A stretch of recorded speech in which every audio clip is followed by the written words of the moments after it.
we have a new trailer for Lupa, which is a combat showcase and a bunch of other news and details regarding the character herself. So let's have a look. She's coming out next week in about a few days, and I'm very, very excited.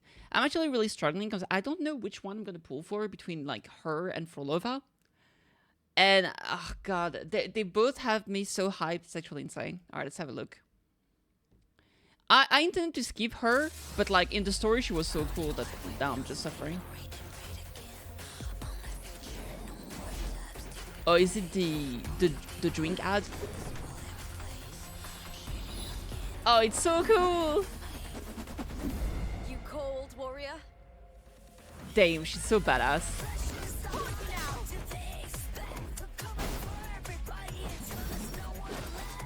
Dude, their animations are so cool.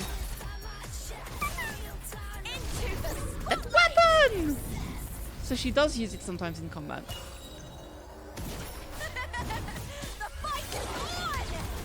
Damn! Filth! What an insult. Unironically. Yeah, so she does use a sword, especially in mid-air.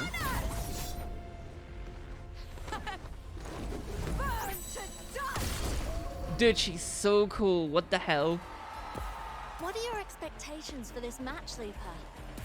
There's only one, and that's to make it a fight to remember. Dude, she's so cool. Like, this entire, like, beginning here is actually insane. Dude, I love this. The fact that she also has, like, those fangs. So big. Why does she have a tail? Like, we don't know why she's like a half wolf. Dude, this nice section is insane. And you can see, like, in some of her attacks, she actually does take out a sword.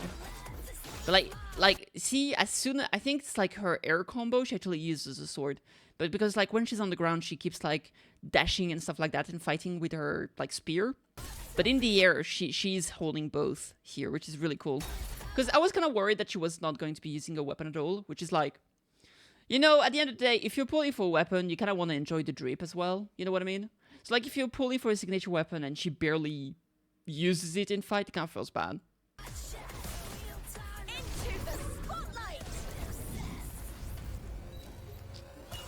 Damn, she's awesome. Yeah, she's awesome. Like, this ultimate here, like, when she... Damn! And, like, look at this moment. Dude. She's so pretty like this! I love her. Oh, my lord. It's so tough, because I've seen some of the Frolova things, and she also looks absolutely bananas. I was just like, this one is like, oh my god, look at her. She's my little crazy gremlin. I love her. Frolova is like, oh my god, she's so depressed, just like me, for real, for real. I need to protect. So I don't know what I'm gonna do. I don't know. Maybe I'll try to pull for both, but I'm limited on resources. I guess I'll just try to pull, and whoever I don't get, I'll try to get on a rerun. But then I'm getting so many new characters like Yuna that I really, I really want Yuno. Luckily, I don't really care for Augusta. I don't really care for the girl with the guns. I really like Shisa. I don't really care for the guy that's like Janshin's teacher or whatever. So there are some characters that I feel like I'm probably gonna be skipping. But right now we have like back-to-back 3 characters that I really wanted with KittyKathee, Lupa, Frolova. It's a tough one. It's a tough one. Now here we also have some information. Lupa, a gladiator of Septimont, a radiant star of the arena, fiery and straightforward. Lupa lives like a wild lone wolf. As long as she can savor the adrenaline rush of battle, she doesn't mind if that same fire ends up consuming her whole. So there she is. And we can see here, obviously, she's a fusion, Broadblade user. You can see all the material that you can pre-farm. Everything is already available. This is, you know, Arsinosa, some of the flowers you can find. So yeah, everything is available. Combat rule, Concerto efficiency, it's super small. Resonance liberation damage, fusion damage amplification, basic attack damage amplification. which is very cool because when you look at basic attack damage amplification, there's a lot of characters that are basic attack, and because she can do both, either fusion or basic attack, it means that you don't necessarily have to put her in a team with other fusion DPS, although it's always going to be better because I guess one of her best set is going to be the set that also buff team-wide damage, so you can kind of use her as a sub DPS buffer for your main DPS. And if you look at like fire damage, basic attack, I guess it's mostly going to be someone like maybe Encore. Is there someone else that does that? Let's see. I go with Shirley's here. Yeah, I think only Encore really does basic attack because I'm pretty sure Chengli is like skill damage, right? I'll go to build to check it out. Yeah, she's mostly skill damage. So I guess you can use her for Encore right now. I'm assuming we could get more fusion character in the future that use basic attack.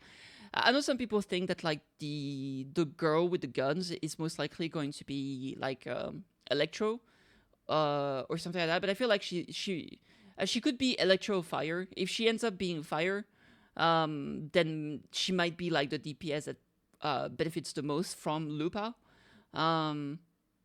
So yeah, I could see that being the case. But if we don't pair her with fire characters, then in terms of basic attack, obviously we have KittyKathee, so that could work. We have Camellia, who also is basic attack. So we definitely have some options. Like KittyKathee, Camellia are good. Encore is good. I don't really know who else is like really focused on basic attack. So I could see her as kind of like an upgraded version of Sanhua, essentially, in terms of buffs. Where Sanhua only buffs basic attack on her outro skill. Concerto skill. Yeah, it's only basic attack. So she has basic attack. So basically, the idea is that you'll be able to play Sanhua, I assume, in any team. No, you'll be able to play Lupa in any team that Sanhua was good in. But on top of that, she also will be good for specifically fusion character. I'm expecting we're gonna get another like basically an Encore 2.0 who's just gonna be basic attack focused fusion damage. That's gonna benefit from Lupa like crazy. So that's awesome. Now, moving on from this, we have the weapon here, the Wildfire Mark. This weapon looks absolutely bananas. It's obviously a broadblade. The young wolf races through the wild, shedding every shadow that once held her back. The lone wolf strides into the arena, cutting down each obstacle in her path.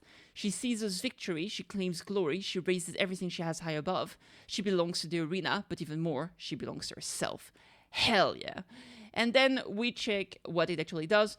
It's a crit damage scaling weapon, so basically 48.6% free crit damage, that's insane. And then Blazing Star Fire, here's a weapon skill. Increase attack by 12%, performing intro skill or Resonance Liberation, increase Resonance Liberation damage by 24% for 6 seconds. So basically you go in, you get the buff, then you can cast your Liberation damage, you get another buff. And I don't know, it doesn't seem to stack, so basically it's only like 24. Dealing heavy attack damage extends this effect by 4 seconds up to 1 time. Each successful extension gives 24% fusion damage bonus to all Resonator in the team for 30 seconds. Interesting! So basically, she's gonna want to use her heavy attack to prolong this effect, and every time she uses the heavy attack, it will buff the rest. Now, it only says, it's interesting because it says here up to 1 time, right? And then it says each extension success gives 24% fusion damage. So I don't know why they would say each successful extension gives when it says that it can be only extended once. It's like, you could have just said you can extend it by 4 seconds 1 time, and once you do so, you get 24. Why make it like complicated for no reason? So yeah, basically this is a good weapon, like a conditional crit damage and attack percentage, which is great. Then she self-buff her own Resonance Liberation, and on top of it, by just doing an heavy attack, you will buff the entire team fusion damage bonus, which is which is great. So this looks to be a pretty good weapon. If we look at Broadblades here, Age of Harvest, this is more like skill damage, energy regen. This one is crit rate. So Verdant Summit, which is Ji-Yuan's weapon, is also crit damage. We have the same percentage here. And this one increase 12% for all resonance attributes. So this is interesting because this is more universal since it's going to buff everything. But we also have attack percentage, which is very similar. Attack percentage is not going to work for characters that scales off of HP. Sometimes in the future that might happen, which means that there is a chance that this attack percentage is not going to be as universal as the 12% resonance attributes that we get here, right? But then this one obviously only buffs heavy attack damage here up to 2 times, so it's a large buff. It's a larger buff technically, but this one is also very easily achievable.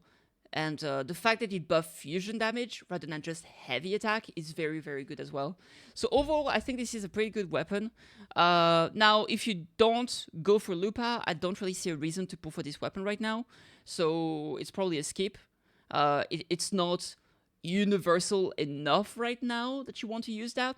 Now, that being said, what is very interesting with this weapon is that if you have a Broadblade support that works well with other fusion DPS, you don't need the support to be fusion either.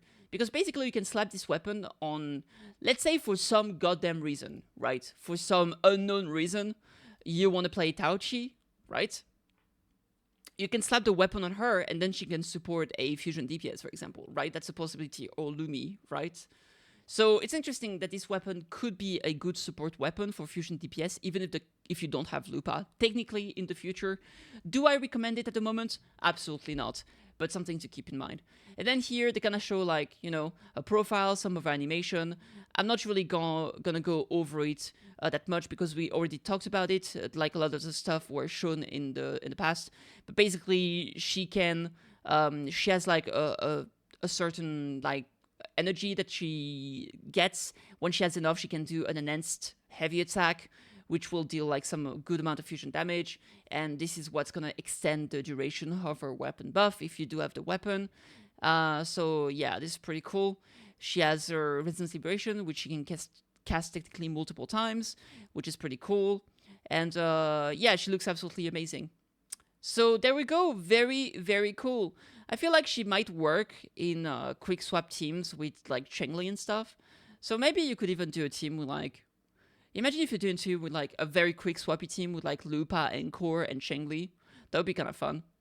But I don't know. Anyway, all that being said, you can see all of the very specific detail of her kit here if you want to in the future.